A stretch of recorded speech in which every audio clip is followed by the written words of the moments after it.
A long time ago, a man had bought his sons a surprise toy. When he got home, he threw it up in the air, and just rather than falling down, it took off across the room. This man gave his sons the most significant gift of their entire life, a vision. Those boys, 25 years later, would be Orville and Wilbur Wright, and they would fly in North Carolina. You see, your vision, it's like Wi-Fi. You can't see Wi-Fi, but it exists. You can't touch Wi-Fi, but it allows you to connect with people across the world. Your vision is like Wi-Fi. You can't see your vision, but it exists in your mind. You can't touch Wi-Fi, or you can't touch your vision, but it allows you to connect with people across the world. See, your vision should be so big that it scares small minds. Your vision should be so massive that it moves mountains, kicks down doors, and produces so much in your life that it scares the naysayers. Think about Patrick Henry, who said, "Give me liberty or give me death." He had a compelling vision of freedom and liberty, and it created a passion within himself and others that allowed them to take on an empire. Nathaniel Hale said he regretted only one thing in his life, and that he had only one life to give. John Paul Jones lost his entire fleet, and with one match left, told the British commanders across the water that he was still or just beginning his fight. Why do these men have such passion for freedom? You see, in my experience, I've noticed that people are okay with being average. They're okay with whatever life hands them. I'm not okay with mediocre. I'm pursuing a career in public speaking because I want to help people become extraordinary. You see, what I realize is that people are either warm or cold. They either don't enjoy what they're doing or they have a pleasant life.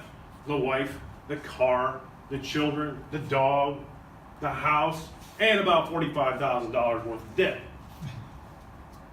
But it really, that's the American dream these days. But it all began with the Pilgrims, right? When they came across in, 1620? They had a vision for a better life. And it took them 2 months to get here. And they had to overcome hurdles and challenges to get here. But once they got here, they had another set of hurdles they had to overcome. Out of the 102 that came, only 50 survived after the first winter. Over time, our country was on fire, right? In the very beginning, it was nuclear for the pursuit of happiness. Martin Seligman is the father of positive psychology. In the book, Authentic Happiness, he said that the Constitution does not guarantee happiness. It only guarantees the pursuit of happiness. Over time, we've gone from hot to warm, to cold, to frozen from each passing generation. We've lost sight of that vision that our ancestors had when they came here. In my years of study, the most significant disconnect is that vision. A coach on an athletic team has players, and he has to project his vision to those players to get them to buy in. He has to develop a plan. He has to get them in line with him. He does this by developing those relationships and building upon trust. He must soften them up just a little bit first. But when you have a vision, people begin to align with your plan. If you pursue that vision with passion, curiosity, and you continue to dream about it, it will become a reality.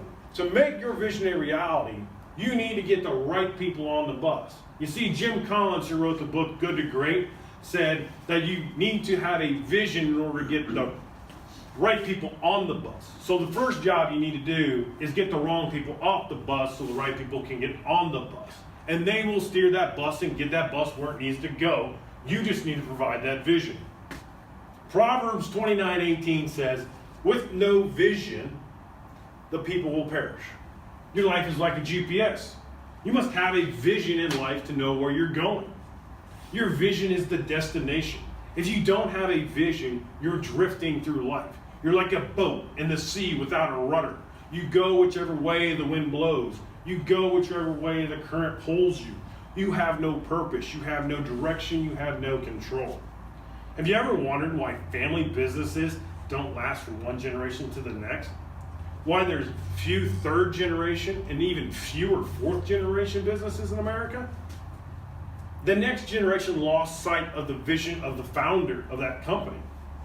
See, it's not the process or the structure of the company that fails, because that was successful, which is why it went from one generation to the next. They lost sight of the vision. Either they didn't believe in it, or they didn't receive that vision from the founder. When you have a vision, you have a passion and a fire burning in your belly.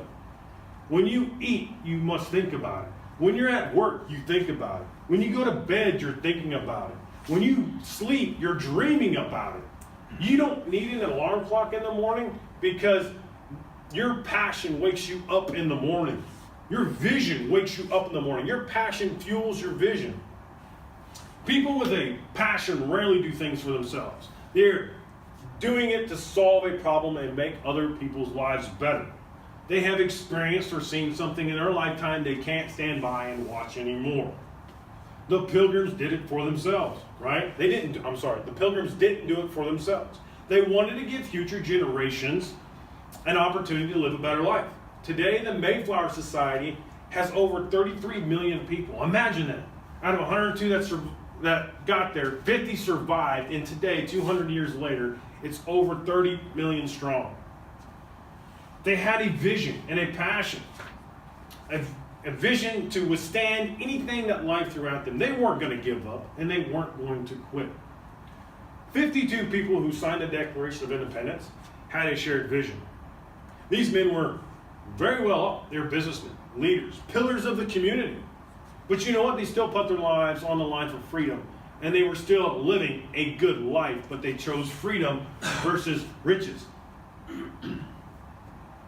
Freedom is priceless, but you can have freedom if you're willing to pay the cost. Will you pay the price for your happiness, to pursue your vision and make it a reality? The cost is not just your life, but especially with our founding fathers, it was their families' lives that were on the line to pursue something so great that they took on the most powerful superpower at the time. Many families are falling apart these days. Why? Because people fail to find happiness in their marriage. They've lost sight of that vision they had when they first got married. They had no passion, they have no purpose, so they get divorced. They think that divorce will bring them joy. But you can't go to a restaurant and order up happiness, right? You must pursue it. You see, we don't all have equal opportunity, but we all have the opportunity to be better than we were yesterday. I wasn't born with the same opportunity as Joe, and I wasn't born with the same opportunity as Dan, and neither one of them were born with the same opportunities as me. It's a choice to pursue opportunities, and opportunities that make you feel uncomfortable. The result is happiness.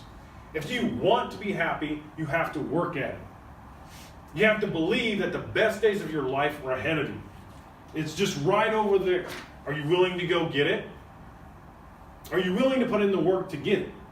With a compelling, significant vision, you can move mountains, as I said before. And it will scare people.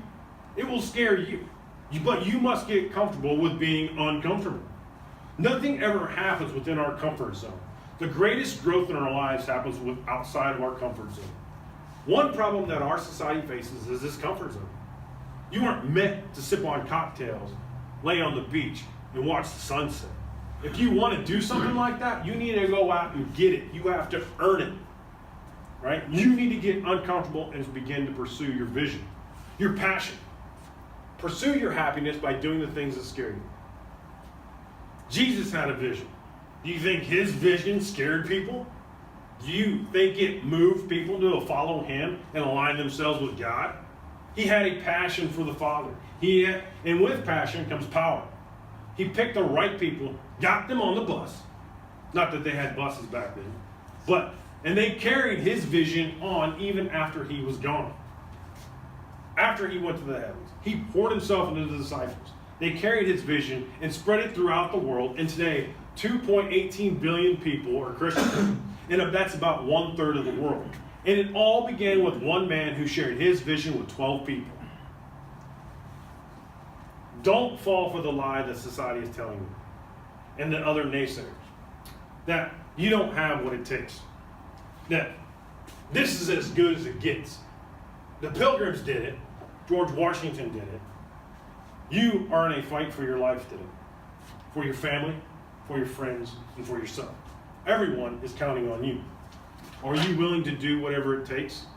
That's all you need is those three words. Whatever it